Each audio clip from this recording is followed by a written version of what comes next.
So you understand my situation. Mm-hmm. So it's you. been implied more than once, consequences for me talking to anybody like you guys. It's not that I'm protecting anyone, it's just me being smart. You understand? You don't want to get hurt. I don't want to get hurt, I don't want to see my family get hurt. And it's been implied before. And don't think you're the first person after the 2-year investigation I've been conducting that I've approached who hasn't told me that. I know. I'm just letting you know right now, off the record, that that's always been my primary concern. That's it. And that would explain why siblings, most of this first statement you gave me is not truthful. It's been a long time, man. It's understandable. I don't remember what I said back then. I don't remember how much was true or, But you do have a recollection of that incident today. I came to you today requesting to speak to you about the case I have under investigation involving the death of Richard Rojas. And I told you that I didn't feel that you were being completely honest with me back in 2005 when I obtained your statement. And you kind of expressed to me there were reasons why that would be, and I'm not really concerned about that at this point. What I really like you to do is just kind of go back and briefly tell me what you recall from that night. And I always find that chronological works best. Alright, so from the beginning. 911, do you need police fire medical rescue? Hello, 911. Before the burglary, some guy came in and I shot him. Hello? Yes, I shot somebody. He tried to break in, he attacked me, and I shot him. Okay, is he still there? Or he left? No, he's dead, I think. He's in the front of the house. Okay, what city are you calling from? Louise! Grab the phone, tell the police where we're calling from. Hello? Hello? Hi, this is my house. I was upstairs sleeping. I haven't been downstairs. I just heard the gun. John Paciana. My date of birth is 6/7/72, and I was born in New York. Alright, basically I was upstairs in the house, and I heard a real loud knock at the door. Extremely loud, like boom, boom, boom, boom, boom, like banging. So I went down there and opened the door. When I opened up the door, there was someone out there screaming and yelling, trying to get in. And then I said, "You ain't coming in here." And he tried to get in, and I held him from, he was fighting with me at the door. We were wrestling around, and he ripped my shirt. He ripped my shirt, and I'm trying to hold him. So somehow he got his arm free and went like that to me, it felt like there was something up against my head. He told me, "I'll fucking kill you."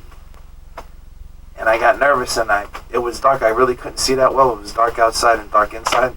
So I had my gun right on the a counter there. Yeah, a ledge. So when he opened the door, and then I grabbed it real quick because I didn't know, I was scared when he said that. So I shot, but he still kept trying to come in. So I shot again, and then he took a couple of steps back and dropped. And when he dropped, I ran in and I looked, and he didn't move. So I dialed 911. And I was on the phone with 911. You shot him? Yeah, but he came in here threatening that he's going to kill me. I thought he had a gun, and I shot him. Okay, you shot him. Is he... He's outside right now, laying on the floor. Louise! I heard banging, and I heard scuffling, and I heard voices, but I don't know who said what. I heard 2 shots. And then I had, after I heard the 2 shots, then John said, I shot him.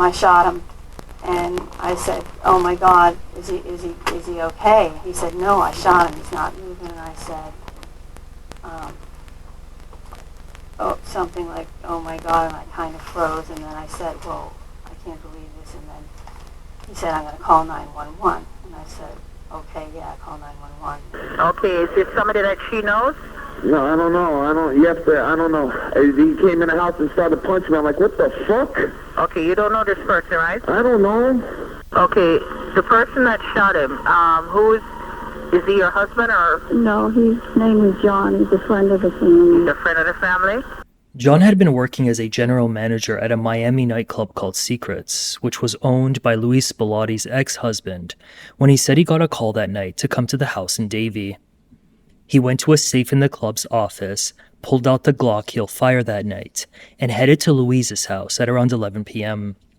Big John, as he was called, was a longtime friend of the Bellattis and served as both a handyman and a bodyguard providing security for their daughter and her friends. On this night, he'll be asked to guard Louise's house against a perceived threat. He was right here, like I was, basically he wasn't that much smaller than me. I mean, from what I remember, because he was like right here, and I'm like, you ain't getting in there, you ain't getting in. He goes, motherfucker, I'll fucking, like he ripped my shirt was all ripped open. He ripped my shirt, and then I guess when he did that, because I had him like this, I wasn't going to let him go. I said, you're not coming in here. And when he went like that, he like put his hand like basically back here. I didn't know if it was a gun or what, but I couldn't tell. The way he came in there, it wasn't like someone just knocking at the door normal. Where were you when you heard the knock at the door? I was upstairs. Upstairs? Where Yes. upstairs? Upstairs, and when you first walk upstairs, there's a room to the left, which is Louise's room, and I was in the room to the right, up top. Is that a particular kid's room? Or? Yes, it's the daughter's room. I was in the daughter's room. They were having a problem with somebody, all right, which I guess is him. Who is it? Did you know the person that got shot? Yes. Who is it? His name's Richard. Okay, who is he to you? He used to be my daughter's boyfriend. You have to understand, Richard wasn't all there. He's a little nuts. They're always fighting and arguing. But as far as I know, that's just the way it was. They just argue a lot. And I knew when he broke up with her a year ago, he got real crazy to where he went over to her dad's house and slept. And was acting crazy. And he was going to kill everybody. And so her dad calmed him down. And she was still his friend. And we were just trying to, and they saw each other a little bit after he got a job and got his diploma and started working out and acting like a man. So she dated him a few other times, but they still always fought. And he was still always too possessive and going through her stuff and her phone. And then I found out that he's stalking her, and everywhere she'd go, he'd call her and say, I know where you're at. But she didn't tell me any of all this. I knew there were problems, and I knew that he was a problem. And they wanted me, when I was over there, he was known to break in the house a lot. That's what they were saying, that he would come in and out of the house, and he was known to go in her room upstairs. He was known to be able to break in rooms. So I went up there to make sure that he didn't come in there, and her Louise.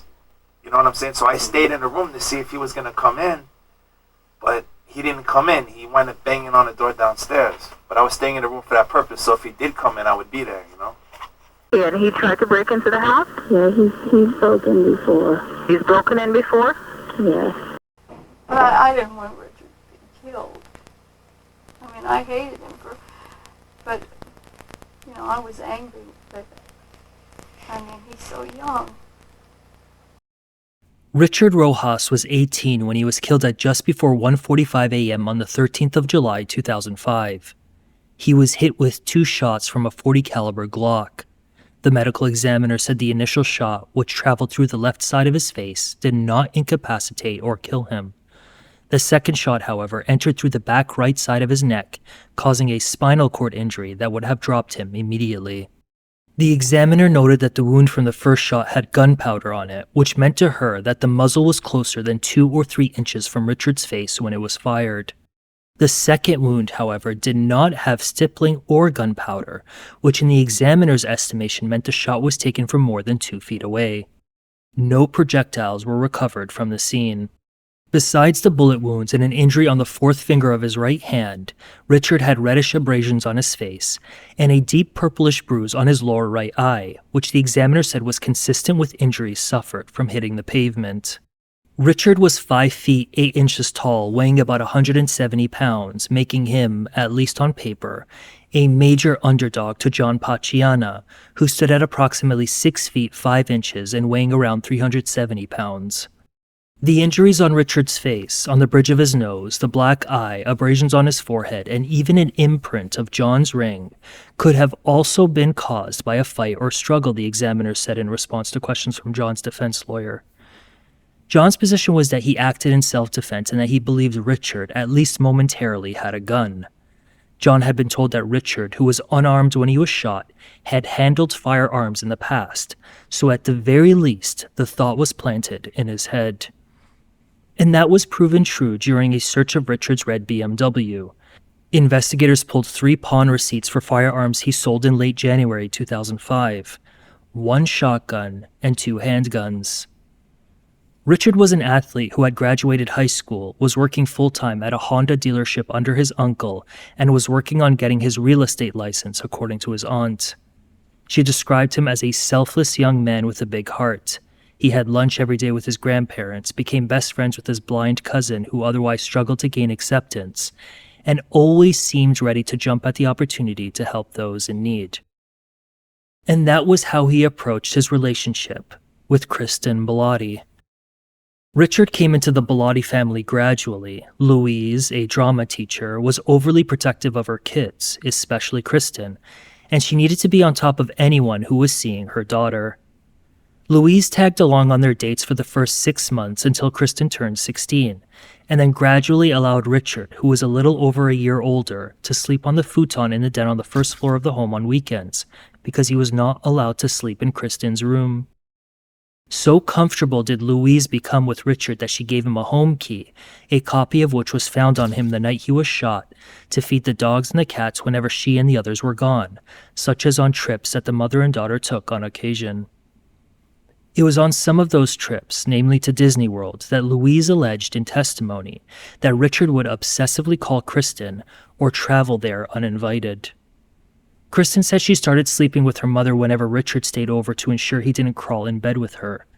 After they broke up, she said she would sleep at her friend's house or have her friend sleep over at hers, out of fear. That one friend claimed she had at one time seen Richard enter Christin's house uninvited.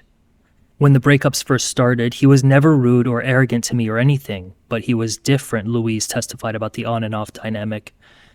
2 weeks after the shooting, a neighbor testified that he had heard a violent argument between Christin and Richard, who, it is claimed, wanted to marry her. Richard allegedly can be heard saying, "I want to come back to you," to which she responded, "I don't want to be with you." The Bellotti family was apparently so concerned about Richard that they tried and failed to get a restraining order out on him.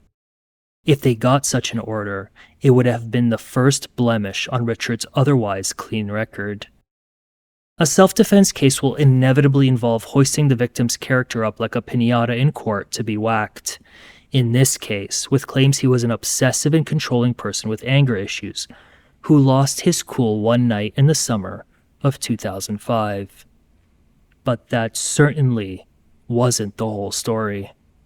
Earlier that day, Richard was, for the first time, going to meet a 17-year-old girl named Rebecca, who was introduced through her stepsister. The 3 spent the morning and afternoon together in Kendall. They had lunch, did some errands, and shopped at the Dadeland Mall. At 4:40 p.m., Richard dropped the 2 off because Rebecca had work until 8:30 p.m. But the 2 agreed to go out on a date after she got off work. At 8:45 p.m., Richard and Rebecca met at the Starbucks near her parents' house. During their roughly hour-long first date, Rebecca said she didn't see anything that concerned her about him. The only thing that stood out to her was a phone call he got at 9:11 p.m. that he ignored. On his way home, Richard called a friend and told her during a roughly hour-long conversation that the date went well and that, had it not been for her 10 p.m. curfew, he would have taken Rebecca to dinner. Less than 3 hours later, he's dead. The investigation, spearheaded by Detective Jeff Yaeger, revealed that the phone call Richard got during that date wasn't the only one that night, and in fact, he would receive and make a number of calls all the way up to when he's seen on surveillance cameras entering Christin's neighborhood and parking on a side street at around 1:30 a.m. Investigators found 2 shell casings at the front of the home, bloody shoe prints appearing like someone walked through the crime scene, and 2 pieces of evidence inside the house that would eventually serve as crucial parts of the final story. A strip of film featuring Richard and Christin together, and a 3 Doors Down music CD.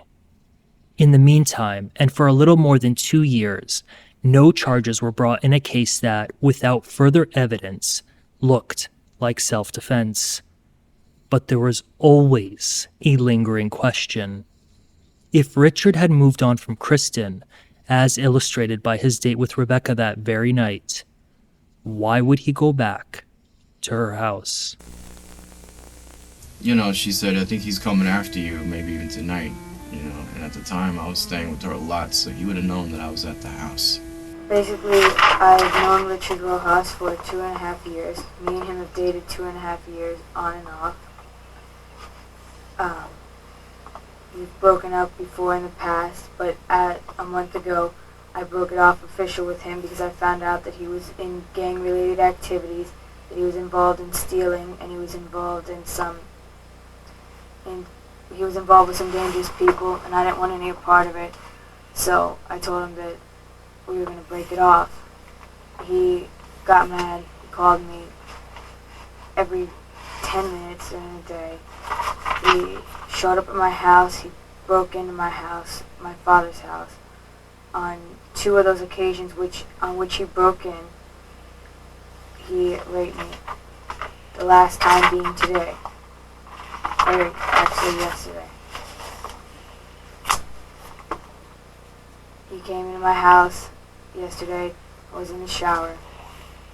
He grabbed me from behind. He said, we have to talk about this. You can't leave me. You can't do this to me. How can you just fall out of love with someone? How can you not care about me? And my mom happened to come home at that time, and she saw that. And she said, you need to leave right now. You're not supposed to be here when I'm not home. No one's allowed to be here when I'm not home. And he said, well, just give me 10 minutes. And she's like, no, you need to leave. He then left. My mother had to go out again a half an hour later, and he had come back into the house, and he had then raped me. He grabbed me by the arm, threw me down on the futon in the kitchen, and pulled up my skirt and proceeded to have intercourse with me. And then what happened? He left, but he told me that he would be coming back. So, What did he actually specifically say? he says, I'll be watching you. Expect me back at 2. 17-year-old Christin Bellotti was taken for an exam at the Sexual Assault Treatment Center in Fort Lauderdale and then brought in for this interview at just before 10 a.m. later that morning. She was the second person after her mom to be interviewed in the case. The first person she told about this violation was Eddie Arce, a friend who had been waiting for her to pick him up from the YMCA in Hollywood. Eddie had waited roughly 2 hours until Christin's silver Mercedes convertible pulled up at 8:25 p.m. on the night of the incident. He was frustrated by her tardiness, but he would not push the matter. He noticed she wasn't wearing makeup, her hair wasn't done, and she was wearing a t-shirt, shorts, and sandals, all very unlike her. She was pretty upset, asked her what was wrong. And it took her a while to spill it, but she told me that Richard had raped her that day. In court testimony, Eddie said she specifically told him that she was in the shower when an idiot with clothes jumped in and began to strangle and violently raped her. Christin said he didn't wear protection. During the rape, what kind of things were said? You know you miss me. You know you want me back. Don't you miss it? And of course I was livid, she was my girlfriend. So we ended up going back to her mother's house. The trip back home was mostly silent and tense, Eddie said, but he did push her to at least tell her mom. Pretty much said, if you don't tell her, I will, because I'm worried about you now. I waited for my mom to get home, and she asked me, why are you in such a wreck? Why are you so angry lately? Why are you so upset? And I told her, what had been going on. Louise and the kids had been in the middle of a move to a new home when Christin dropped the bomb. Before that, the matriarch had left the home at around 2 p.m. to do some errands for the move, during which time no one outside of her family was allowed inside. When she came back 4 hours later, much to her disappointment, she said she saw Christin at the top of the stairs in a bath towel and Richard with one foot on the first step going up. Louise said both were crying. When asked what he was doing in the house, Louise claimed Richard told her, "I'm never going to be able to see her again, so you have to give me time to talk." Louise said when he left, he slammed the door on his way out. I said, "Richard, I still love you," and he said, "No, you don't." She left shortly after because she still had some errands to do, but told Christin that, when she returned, they were going to have a little talk about breaking the house rules and what was going on between the two. Or prior to the rapes, did you have sexual relations with Richard? Yes. Now, how he gained entry? He's broken in before at night. He's also broken into my dad's house. He picks locks very well. And at my mom's house there's a dog door, which most likely he went through that. Louise was gone for another couple of hours. In this space of time, Richard had returned to the house when Christin said the violation occurred. After he left for a second time, Richard and Christin had a back and forth over the phone as she prepared to pick up Eddie from the YMCA. During the phone conversation, the 4 or 5 phone conversations between the time of the rape and the time your mother returned home, what was the topic of discussion in the phone call? He said something about that he had left money at my house, that he needed to come back and get his money sometime later that night. Louise got back home at around 9 p.m. Eddie and Christin, who got in minutes later, sat her down.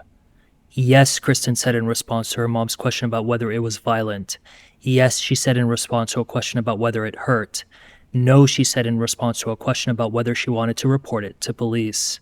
Witnesses testified that Christin did not want to talk to anybody about the rape, including the police, because she believed they would not do anything after the Bellattis failed to get a restraining order the first time around. And I did try to file something for stalking because he was following me back then also, but they said they couldn't give me a restraining order because they basically don't have proof that he's doing anything. Did you go to the courthouse and file for a restraining order, or did you just call and speak to an officer? No, I came in and spoke to an officer. You came in here to the police department? Yes. Do you remember when that was? It's like 6 to 7 months ago. Around the same time of the harassing phone call? Yes. Christin went on to tell her mom about Richard. He allegedly broke into the house whenever he felt like it and had forced her to have sex with him on one other occasion weeks before that she did not tell anybody about. The first rape, he had come over and he wanted to talk about why I had broken up with him. And he brought me some t-shirts that his mom had brought back from vacation for my family. And he asked, my brother was in the room, and then he asked my brother to please leave. My mom had been upstairs because he wanted to talk to me about some stuff, about why we were breaking up and how I could leave him after everything he's done for me. So basically, we started talking, we started arguing, and he's like, you're gonna have sex with me now. And I'm like, no, I'm not. He's like, yes, you are, because I know you want to. And I'm like, no, I don't. I don't want you in my house. I don't want to see you anymore. And he then held me down, and he raped me the same way. She said in both violations she did not believe he ejaculated. Christin's mother had heard enough. She's like, well, I want you and your brother to get out of town. Because he had also made threats about my brother that if I had told anyone that he would hurt my brother or my family. Alright, this is Christin. She's gonna do a little birthday. This is a song for my mom. July 12, 2005 was turning into an inflection point in the life of an up-and-coming music artist. She went to Cypress Bay, a public school, then briefly attended private schools Chesterbrook and Heritage, before finishing online so she can put more time into her music career. Her father Michael paid for her schooling and bankrolled her lifestyle, including buying her that Mercedes convertible. She was the apple of Michael's eye, so Christin was said to be very concerned about her father's reaction to what he'd inevitably learn, which was just a phone call away. My son called, and he said, you gotta come over here, something happened to Christin, Richard hurt Christin. So then he came over and he was on his way and he was like asking me on the phone. I said, please just come over here and sit rationally and talk to me about this, because I just want to get Christin and David out of town. And he said, okay. What do you know about Mike? A little bit about a little bit. A little bit about a little bit. I know who we're dealing with. Alright, so you know who he is. Mm-hmm. So you understand my I situation. know whose cousin is and whose family Alright, is. of course. So you understand my situation. Mm-hmm. Approximately 10 o'clock, right? 10:30, something like that, to come over right away from Louise and how they called me. I said, what's wrong? What's wrong? And I thought something, come over. Okay. I had known that Christin had had no longer been seeing Richard, but then I was apprised at the time, right, when I went there, that he had been sexually assaulting her, raping her, right, and threatening to kill her brother or her family if she said anything to anyone. The Bellotti family union began in 1986 when Michael and Louise married. They had a couple of kids and then divorced in 1999, the year Louise, who was receiving alimony, moved with the 2 children to the home at the development called the Chelsea at Ivanhoe in Davie. Michael married again and lived in the same town. The patriarch had power through his businesses and, because of that, took care of his family's needs. I have various businesses, detective. I have real estate, I have mortgages that I own, I have nightclubs that I own. He flexed that power by quickly summoning lawyers to represent the Bellottis or anyone associated with him. The roster of lawyers included Charles, the guy seated next to nearly everyone who gave a statement to Detective Yaeger, except for the ex-wife. Michael, who was fond of Richard and tried to resolve disputes between him and Christin, said he had been at his home the evening of the shooting when he got the call from his son. He raced to the house and arrived at around 10:30 p.m. From the moment he stepped inside, the scene was described as the Mike show. So her father shows up with a gun, it's waving around the room, and we tell him calm down. You don't know anything yet, just calm down. He takes a seat. So she tells him, she's beating around the bush for a while, and I go, Christin, just tell him. So she says it, Richard raped me. Because he's dead. And he pulls out the gun again, like he's gonna shoot the guy like he's in the room. So Mike, calm down. He goes, no, he's dead. So he picks up the phone, he calls 1,000 guys. 4 or 5 showed up, I can't remember. It was all new, and she was afraid for her, mostly for her brother. Okay, her brother's 14 years old, mostly for her brother. I was cool. I went there, I asked John to meet me there because of my concerns over this kid's physical superiority. He's a great athlete. Okay. Mike was very specific to all of them, bring a piece when you show up here. That's what he said. And you heard that when he was talking to them over the phone? Yeah. He's loud, man. He'll stand in the middle of the living room and yell. Doesn't care who's listening. He'll say all kinds of stuff, He's not discreet at all. So after learning that your daughter was sexually assaulted by a known subject, it was never discussed that maybe we should contact the police or anything like that? The mother wanted to do that, and I said, that's not a problem, okay? She said, but no, let's get them away first. I don't want no problem. I said, that's fine. We can do that. In a sexual assault case, you don't see that to be a problem with the loss of physical evidence? Look, detective, it's a lot harder to interview witnesses when they're in New York than it is to interview You're right. in Florida. I'm not going to argue with you, but sometimes when you're like, you're not thinking, it was late, and I was tired. I'm more tired now, but that's it. But according to Christin, right, he did not have an orgasm. So I said if he didn't have an orgasm, then everything DNA. And then her mother was a little bit concerned of what she would have to go through in a sexual assault charge. Be honest with you. She says, I'm not so concerned about that. I said, well, let me just send them to Aunt Mary. Let them stay there a week or 2, right? Until we get things straight. The main thing to me and to the mother was their safety. Michael was on the phone with airlines looking to get tickets to send his kids to Staten Island to stay with their aunt. Eddie, who was asked to move Christin's car to the new home at some point, said about half an hour after Michael phoned for backup, 3 men, led by John Paciana, walked in. So they all want to know, where's Richard? Where's he at? And we didn't know where Richard was. Christin was worried that he was going to come back. Because Michael's henchmen didn't know what Richard looked like, Christin, at her father's behest, brings down a strip of film of the couple. So they're all waiting, they're sitting under windows, they're searching the house, they're walking around with guns. At some point, like something out of The Untouchables, Michael flirts with the idea of calling Chicago, but is interrupted by John, who allegedly tells him that he'll do it this time. John kept saying, can I kill him this time? He's like, what did he mean by this time? It sounded like this was a routine thing. It sounded like he was like, this time I want to be the guy that gets to do it. You know, something effective. Nah, this guy always gets to. This time it's my turn. They were joking, they were laughing, but it was implied. The impression I got, which kind of blew me away, like he's like, nah, man, I want to do it this time. It's my turn. Something like that. Something effective. It's my turn to be the shooter. But as the night grew older, Richard was a no-show, and the tension dies. The men are making light of the situation, and everyone is preparing to leave. That's until Christin reemerges from her room, walks downstairs, and comes back to the meeting area. The thing that triggered everything, I think they're all about to give up. It was the CD that triggered everything. Why were we there? We were downstairs, right? Apparently he broke in upstairs. Okay? And left the CD. And I saw it in the wrapper. Why she unwrapped it, I'll never know, okay?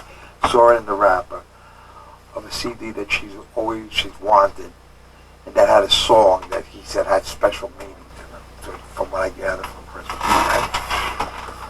I said, oh, and I thought, holy, no, we didn't even hear this guy. This guy must be very good. It wasn't there before, it wasn't there 20 minutes ago, and it was there when I went upstairs again. And I have suspicion, I don't know for sure, I didn't see him, but I have suspicion that he might have came through the window and put it there. When Christin found the CD, everybody flipped. I was like, the guy was here, and that changed everything. I think they were about to give up before then. Louise had said that Richard and her son, a gymnast, had in the past used a basketball hoop in the front of the home to get up on the roof and into Christin's room. But there was no basketball hoop at the front that night, and there were no signs of forced entry. Michael and his men are left scrambling to find Richard, from rummaging through closets to kneeling under windows with guns drawn. But he's not there. So I said, yeah, I'm not going to take a chance. I found out tonight that he was associated with some type of so-called gang, that he was doing a lot of illegal activities, that he was a break-in artist, which I never knew. I also found out that he had broken into my house here in Long Lake Estates when my daughter was there, that I never knew. I had no idea of any of this, okay? I had asked John to meet me there for the simple reason I realized that if this kid came in, he was a linebacker, he's boxing, he was 18, 19 years old, and I'm 51 years old, and I didn't feel that I could adequately, subdue him. I'll be honest with you, okay? Mm-hmm. John hangs back, and the others leave. The kids are driven to John's apartment with Michael following to ensure they aren't being tailed by Richard. Michael then goes back to his house. Louise told John that she wanted him gone by 2:30 a.m. before taking a phone to her room and locking the door. After 1 a.m., she received several calls from Michael and Richard. "Where is Christin and where is Eddie?" she said. Richard asked. "It's none of your business where Christin is," Louise said. "I know she is with Eddie. Eddie is not going to mess with me," she claimed he said before hanging up. He then called again, this time crying. "Eddie is messing with me," she claimed he said. "I'm going to get him. He's calling me out, and I'm going to get him," to which she claimed she said, "Richard, please don't make trouble." According to Louise, Michael called her from his home maybe 3 times to tell her that he didn't think Richard was stupid enough to show up, and that everything was going to be all right. I got a call, right, that Richard had broken into the house, attacked John, and was shot. Throughout the whole ordeal, though, until he's shot, you're at a location that you believe to be Paciano's residence, which is an apartment complex somewhere else. Somewhere, yeah. And you're there with Christin? Yeah. And the guy who drove you there in the Lincoln? And David. And David is with you? Okay. And you're there when apparently Rick comes back to the apartment? Yeah, we were there when Rick came back. And he comes back after the incident took shooting, place? Yeah. And you said he looked beat up. Yeah. Kind of describe that for me. Just his shirt was tattered, like little hair sticking out like somebody had grabbed him. He was sweating, his face was red, he had red marks like he'd taken a couple of shots. He said the kid was a tough little bastard. The only one there, honestly, who obviously did not want to be there was Rick. Rick kept talking about his 2 daughters. He's like, I can't be here, I can't be doing this, and John would be like, snap the fuck out of it, we got work to do, this is the job. A few questions came up, and there's an ongoing civil case involving this incident that we investigated some 2 years ago, and some things came up, and we've been kind of put on the spot to answer a few things about what's going on with the civil case. So to appease everybody, we said we'll just go ahead and clear all this up or whatever, and then we can finish up our reports and get everything so the civil case can do what it wants to do. Okay. It's late 2007, more than 2 years after the shooting, when Rick Corbin is asked to come into the Davie police station to answer some questions after a wrongful death lawsuit was filed by the Rojas family. At one point we had met Mike after we met Holly, and he said something like, the family's not going to let this go, they're going to start bringing people in. By this point, the criminal case had sort of stalled, and detectives were doing what will become a final round of interviews before they get the big break. This roughly 40-minute interaction will become that turning point. In his original statement to police 3 days after the shooting, Rick, who was also a manager at the Secrets nightclub, said he was at home watching TV when he got a call from his boss and roommate, John Paciana, asking to meet him that night. John had been working at the club when he got the call from Michael to come down to Louise's house. Rick said he met John and Wayne Palazzola, another Secrets manager, at a Shell gas station and followed them to the home. When the henchmen entered, Rick said he saw who he guessed were the home's residents and heard Michael's voice upstairs, but said he never saw him because he was there for only 15 minutes, after which he said John allowed him to leave. So he said he went back to the apartment, took a shower, picked up some clothes, and then left to go to his mom's place in Weston. He said nobody stopped by in the hour that he was at the apartment. It was only until the next afternoon and through the media that he said he learned about the shooting. He more or less told the same story 2 years later, but this time to wiser detectives. We know you didn't go home. We also know you didn't go to your mom's that night. No, because after I left, I went to my house, to my apartment, then I went to my mom's house. Yeah, at some point I say you probably did get to your mom. Just not at the time of day when you're telling us you got there. Okay, let me tell you that there are 3, not 1, not 2, but 3 video cameras in the development when the shooting took place. And I'll tell you exactly where they are. There's one at the main gate on both sides. The gate that you went through, on the other side of that one, so there's actually 4. On the other side of that is another gate that goes into the other part of that development. Now, that may have been the only time you go there, but you can drive there today and you'll find there's a gate on the north side and a gate on the south side. You guys went through the south side. After you pass that one, the house right behind the Bellatti's, their driveway has got a camera. Shoots that whole street right up to the corner where the stop sign is. Around the corner, there's another one. Your car, through the gate, and on all 3 cameras. So you didn't pull in, sit there for 15 minutes, and pull back out, because we got all the clocks running, and we got your call. You're coming in right before red BMW arrives, and you're leaving right before police arrive. Let's just say I do know maybe a little bit more. Let's just say. Yeah. What happens with me? Okay. Well, it depends on where you want to be with this thing. I guess I'm going to have to speak to an attorney because I don't know how to word things to where it's going to give you what you want. I don't know whether I'll walk out of here today or not. So I want to make sure it's worded properly. All right, give us a few minutes. Okay. Rick had expressed concern about the civil case and would follow through on his promise. He gave a completely different statement on October 26, 2007, this time with his own lawyer by his side and not the one supplied by Michael. Rick said when they got to the house, John went upstairs to talk to the patriarch. A few minutes later, John came down and told us what was going on, that Michael's daughter was having problems with her boyfriend, that he had raped her, he had broken into the house where she was at, and was calling and threatening her and her new boyfriend. He said John tried handing him a gun, but he declined it. He was then instructed to go to Michael's house to guard it against the prospect of Richard breaking in. That's until Rick got a call from John to come back to Louise's house. I knocked on the door and John answers to let me in because I noticed that the lights were off and nobody was there, he said in the new statement. So I asked him where everybody was at.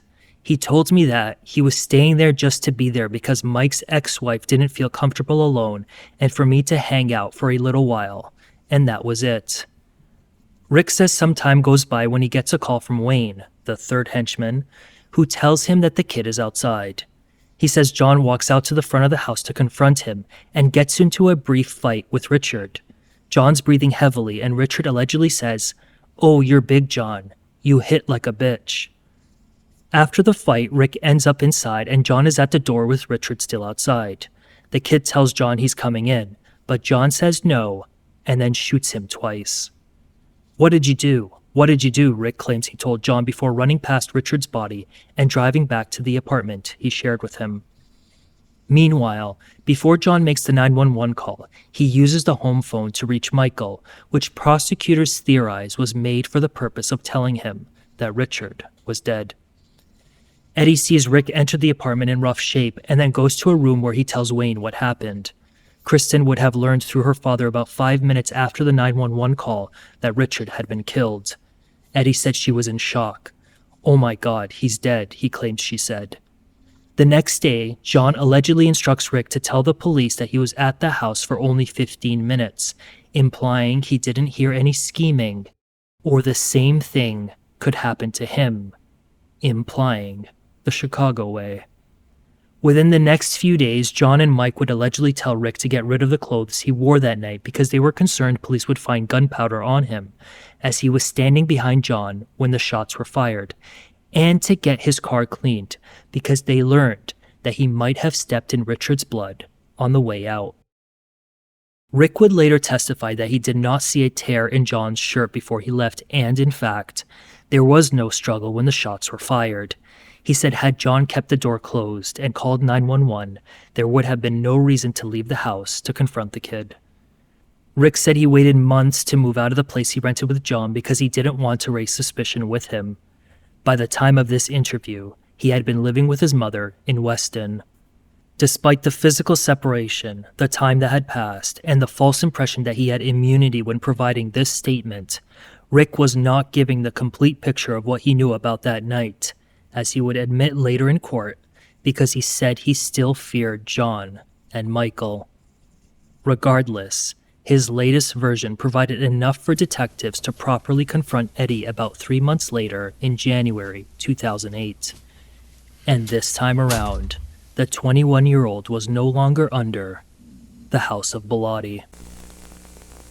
Was it a surprise to you when I showed up at your door today? Yeah.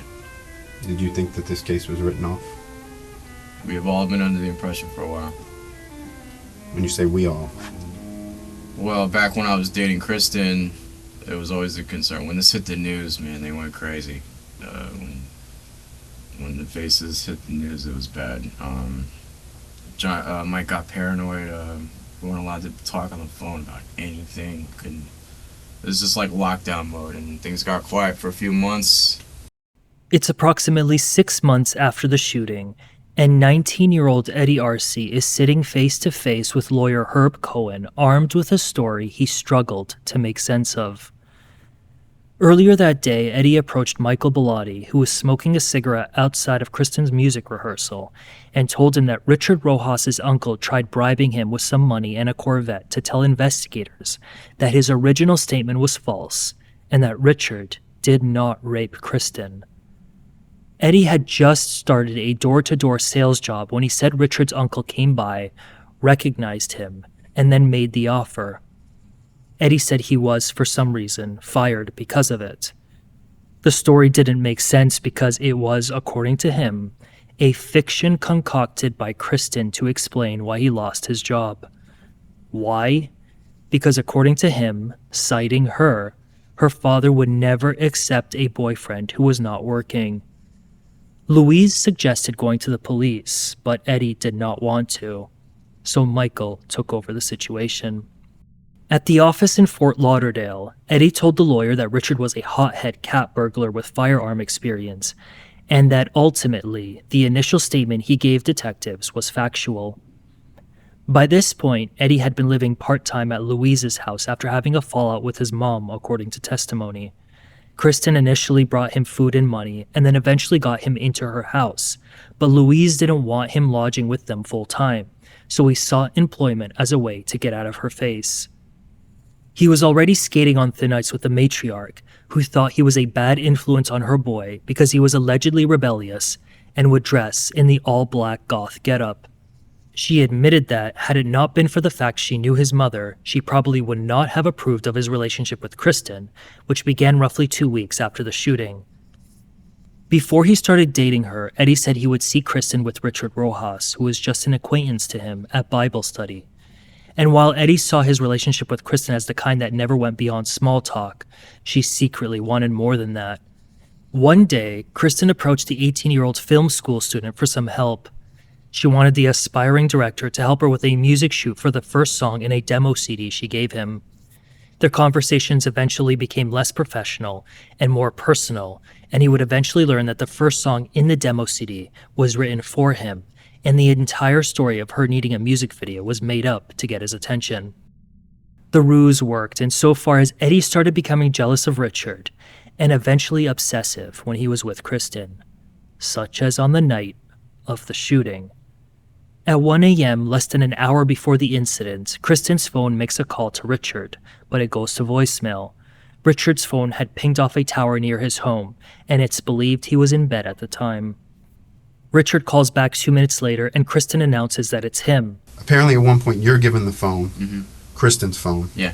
And they're encouraging you to egg Richard on and tell him you're where. That was at Christin's. Okay, and that was for the purpose of luring him to the residence. So you're speaking to Richard. Talking to Richard. What kind of things are you saying to him? She was going off. And I'm not here to judge you. No. He said something effective. You guys had to start shit again. Just a typical line that he says. He always says that. He said Richard doesn't like that or something like that, and basically he wanted to fight me. And by this point, Wayne's like, yeah, come on. So I was like, all right, where you at? I basically was just pissing him off more.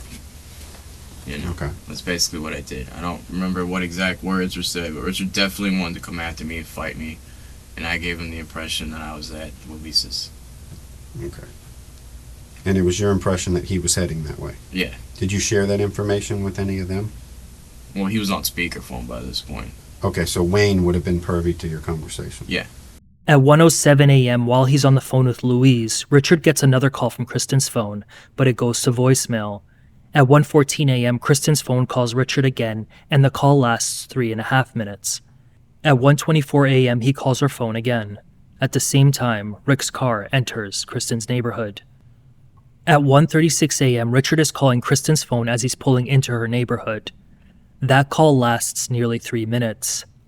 At the same time, she gets a call from a neighbor who was asked as they were leaving her house to ring her up when he sees Richard come into the neighborhood. John is then alerted by Wayne that Richard has arrived. Her phone calls Richard's at 1:43 a.m., but it does not connect. 1 minute later, John makes the 911 call. In his first statement to detectives, Eddie, who claimed he was terrified and was just doing what he was told, lied about certain things and omitted others. Allegedly, at Michael's request, he admitted the fact that Michael instructed that the kids be taken to John's place, and said the strip of film identifying Richard ended up there because the Bellattis were moving, not because Christin brought it down at the behest of her father, who, according to Eddie, embraced the boy 2 weeks after the incident while visiting Christin. "You're family now," Michael allegedly said after hugging and kissing the boy. It was after this interaction that Eddie and Christin officially started dating, he said in court. And everything was downhill after that. Christin had certain unsavory behaviors, he conveyed. She allegedly asked her brother to film her and Eddie messing around to make a friend of Eddie's jealous. When he tried breaking up with her early one morning, she allegedly came running out, jumped on the hood of his car, and hung on as he drove for a block. He said he punched and cracked his windshield, to which she allegedly laughed because he couldn't drive. He then returned to her home, and she made him breakfast. He was fully aware that she had started spiraling after the shooting. Louise claimed she was having paranoid ideations and night terrors after the incident, such as thinking Richard was coming back. Eddie knew this relationship was not going to last, but he said he struggled with both loving her and fearing her, which is why he went with the fake bribery story, he said. But the writing was on the wall, and 9 months after dating, in April 2006, he saw his opportunity. Chris ended up in rehab and I broke up with her. She ended up in rehab for what? She had a drug problem. Now away from the Bellotti family, Eddie, who was working for the Miami-Dade Fire Department, was free to give whatever statement he wanted to police, and probably with the knowledge that Rick had already come forward with his own version of the story. Taking both statements together, in February 2008, Davie police had probable cause to arrest Rick Corbin, Wayne Palazzola, Michael Bellotti, and his daughter. No matter what you do, they're going to want to do it no matter what, was what Richard's friend told him about Christin's use of hard drugs. Richard had previously expressed concern about Christin doing what we now know as cocaine, and pointed to that as a major tension point in their relationship. He had confided in the friend that he had been trying to save her from it, but his friend said it was a hopeless endeavor. Christin, who had a history of taking antidepressants, was found to have abused cocaine and cannabis, and in March 2008 was diagnosed with post-traumatic stress disorder. Her evaluating doctor suggested that she had an unspecified personality disorder, which meant that she was found to have a combination of traits of different personality disorders. He noted that she exhibited traits of both dependent and borderline that preceded her diagnoses of PTSD and depressive disorder. When she was 14, she reported to Davie police that her brother was almost kidnapped by people who tried to lure him into a van full of puppies. When detectives came to the house to speak with the family, her brother admitted that Christin made up the story and he was just doing what she told him. It was revealed that she made it up and filed a false police report because she was scared of getting in trouble with her parents for being late. She had been through multiple schools from the ages of 10 to 17. She was unruly, was getting in trouble, and her mother had to withdraw her from some institutions before being homeschooled the rest of the way. In her statement to detectives, Christin said nothing of the conversations Eddie claimed were had that night, including Michael wanting the kid dead, and John saying he wanted a crack at him.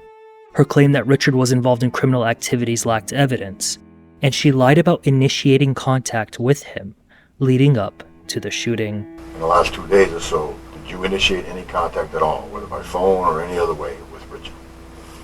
No. Nothing at all. But he's called you numerous times. Yes. In fact, Richard and Christin had been phoning each other nearly the entire day.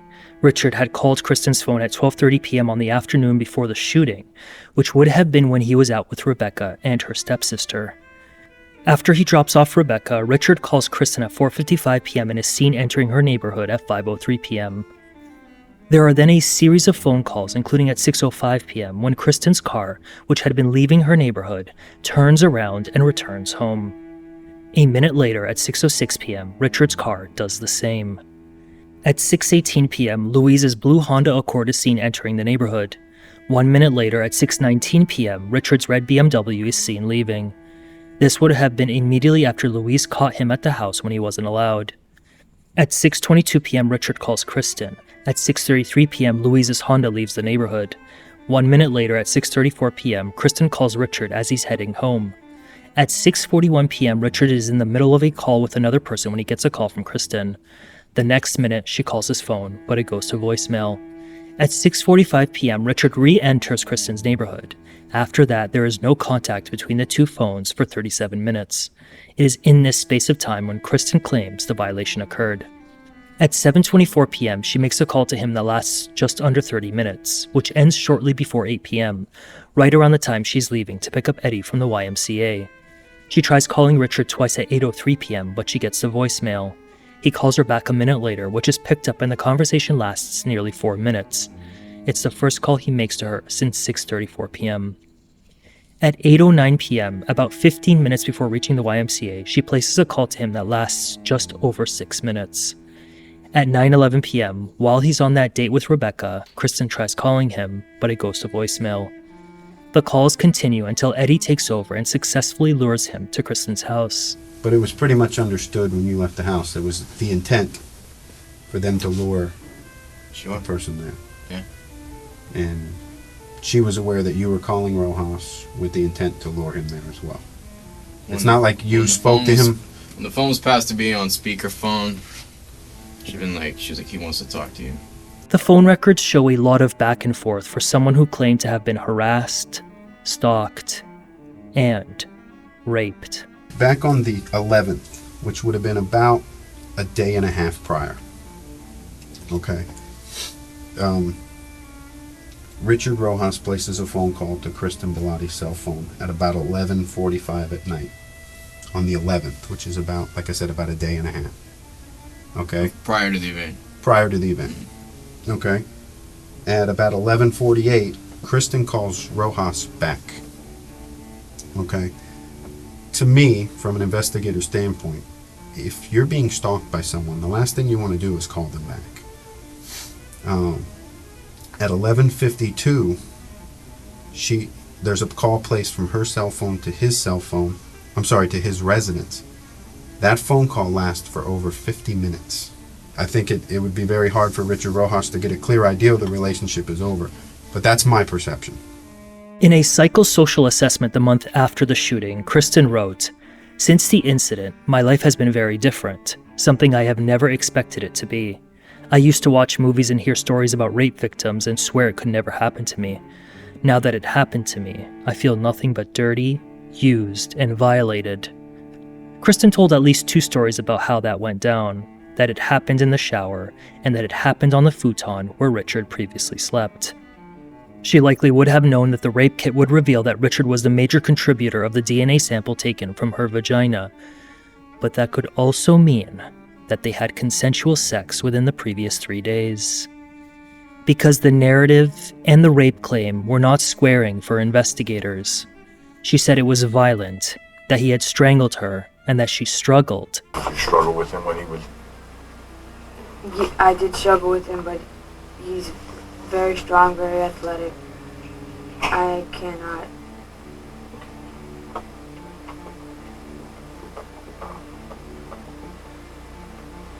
Yet the results of the exam showed no physical trauma across the board.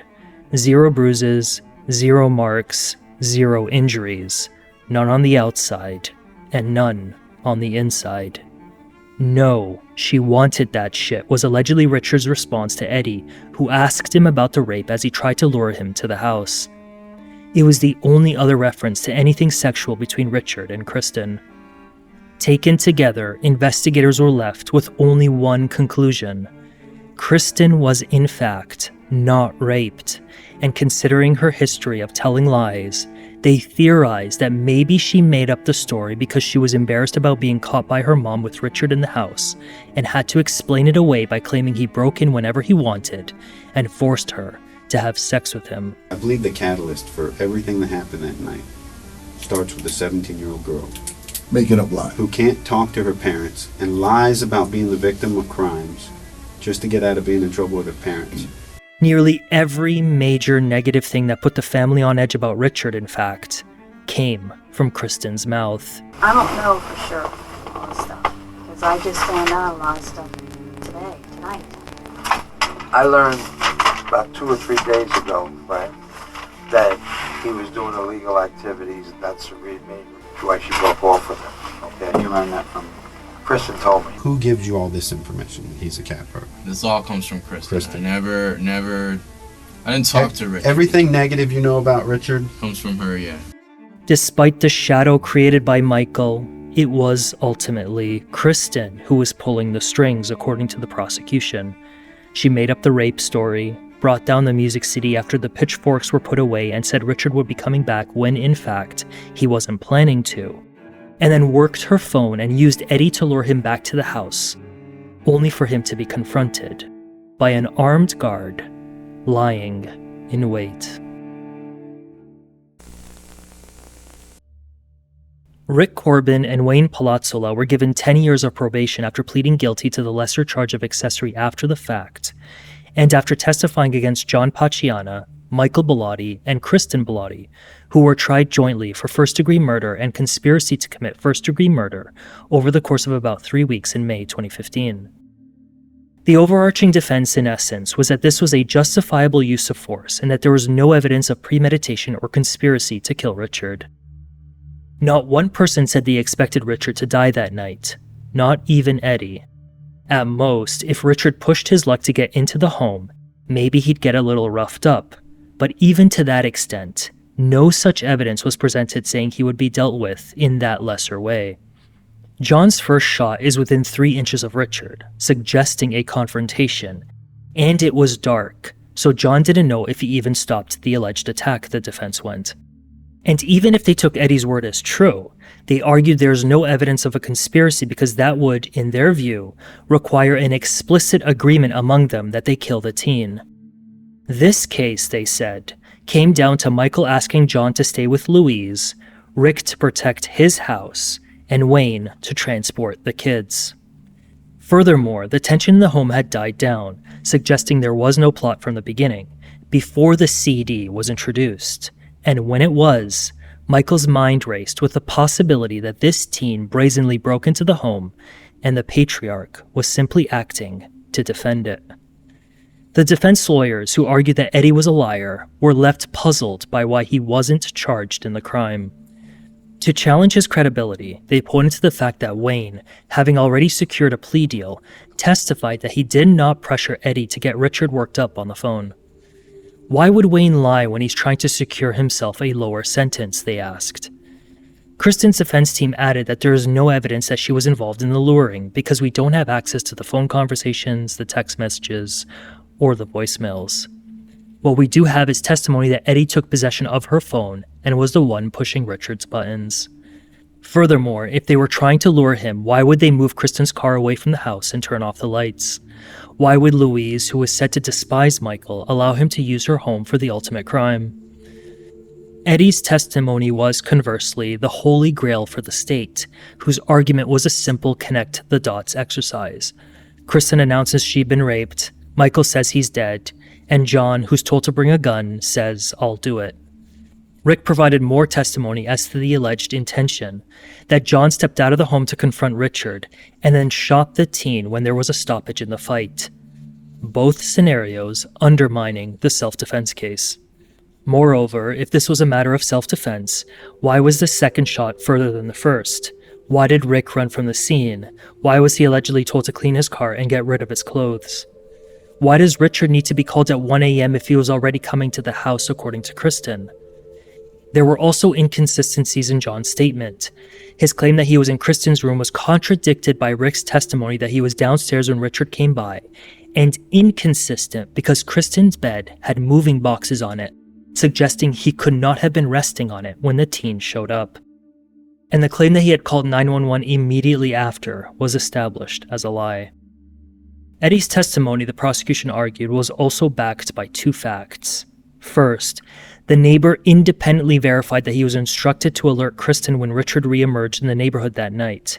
And second, while the defense argued there was no evidence that Michael carried a gun into Louise's home that night, Louise herself testified that John had given her a peach pillowcase with a revolver in it, presumably to hide after Richard was shot.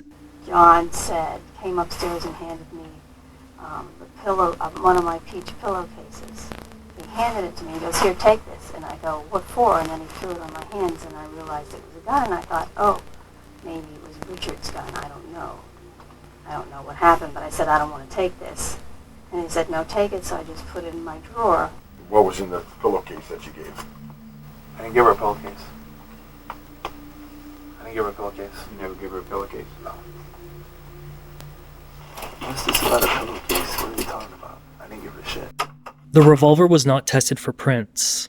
Also not tested was the catalyst for the frenzy, the 3 Doors Down music CD. The decision not to pull prints was based on the assumption that Richard could have touched it at any point in the 2.5 years he was with Christin. John Paciano was found guilty of first-degree murder with a firearm inflicting death and guilty of conspiracy to commit first-degree murder. He was sentenced to a mandatory term of life without parole on count 1 and a concurrent 30 years on count 2. Michael Bellotti was found guilty of first-degree murder without a firearm and was sentenced to life on count 1 and 30 years on conspiracy, also to run concurrently. Christin tried to explain the lack of marks, bruises, and injuries on her by stating that she had learned from the alleged first rape not to fight back, out of concern Richard would be more aggressive if she resisted. Her lawyers argued that there are many rapes that occur without injury. But Christin did say in her statement that she struggled with him. And while the state did not argue that it was impossible that she was raped, it was her own narrative that it was violent, that she had been strangled, that it was in the shower, but then it was also on the futon, that made it hard to believe. Christin Bellotti was found not guilty of conspiracy to commit first-degree murder, but guilty of second-degree murder. The defense introduced mitigation evidence in the form of testimony from her doctor, who diagnosed her with PTSD and drug and alcohol abuse. He testified that Christin was too young to appreciate the consequences of the offense, and was found to be more easily influenced in that she adapted her opinion based on what somebody else might say or do, which, in turn, made her more likely to go along with everyone else in the crime. The prosecution gave that argument the eye roll, countering by suggesting that her PTSD was not induced by some imaginary sexual assault, but from the fact she helped get Richard killed. Christin, who failed to persuade the court for a sentence below the minimum, was given 30 years in prison. At the time of her sentencing, she was not diagnosed with sociopathy or psychopathy, but the prosecution argued her actions showed behavior in line with those personality disorders. She is the one who pushed all the buttons, the prosecution argued. The fact she was able to manipulate these adults shows sociopathic and psychopathic behavior more than it shows depressive disorder. There's been all this talk about how Richard couldn't let go of Christin. Eddie couldn't let go of Christin, the prosecution continued. Maybe Christin can't let go of anybody. Michael Kadosh sat at a table at the Sultan restaurant across from the Peter Miller Hotel when Michael Bellotti, who was out on bond, allegedly made him an offer he could easily refuse. It was 2011, and Kadosh said the two became business partners through the TransCapital Bank, from which Kadosh borrowed money to renovate the iconic hotel. Kadosh admitted he wasn't happy about being partners with Bellotti, but he'd see him so often on Fridays that he got comfortable enough to confide in him at the restaurant some personal matters that were weighing on him. I told him that I just came back from New York and I was a little bit depressed because my daughter was having some marital problems with her husband, Kadosh said. He said that, if I wanted, he could have him whacked for $10,000. And I told him that he was crazy. My son-in-law's a doctor and I have 4 grandchildren. I mean, I was shocked. And he told me that his daughter, somebody was bothering her, and he had him whacked. He had the guy whacked. He said that he had to retain some lawyers and pay them so they don't start singing. Kadosh said this was all unsolicited. Despite that, he didn't call law enforcement. A few months later, Davie PD contacted him for a statement and was later subpoenaed to testify about the matter in court. Kadosh, who said he didn't know Bellotti was out on bond, was never asked by Davie PD to discreetly record him making the offer. And because it's confounding to think that police wouldn't send him back to jail on a clear bond violation, Michael's defense team called the interaction bullshit.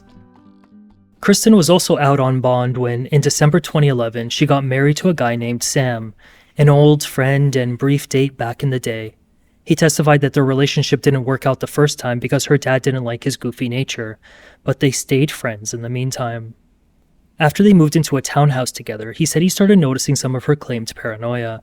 She needed to always have a light on. It was not uncommon for him to hear her screaming from the other side of the house in the middle of the night, and often asked him to check if the windows and doors were shut. Contrast that with the Rojas family who, in the summer of 2009, dropped the civil suit that effectively served its purpose. Keep the case burning long enough for someone to break away from the pack. A pack that Richard's father said murdered his son twice, by gunshots on the morning of July 13, 2005, and by lies which he called atrocities said about him in court. Lies that emerged from an underlying allegation on which the family said Richard, unlike his killers, was presumed guilty.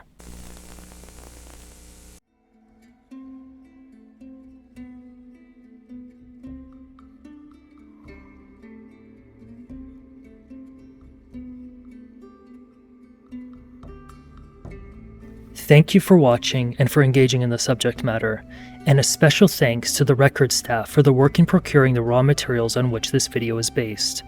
Otherwise, I hope you're well, you're engaging in acts of charity, and I'll see you next time. Good night.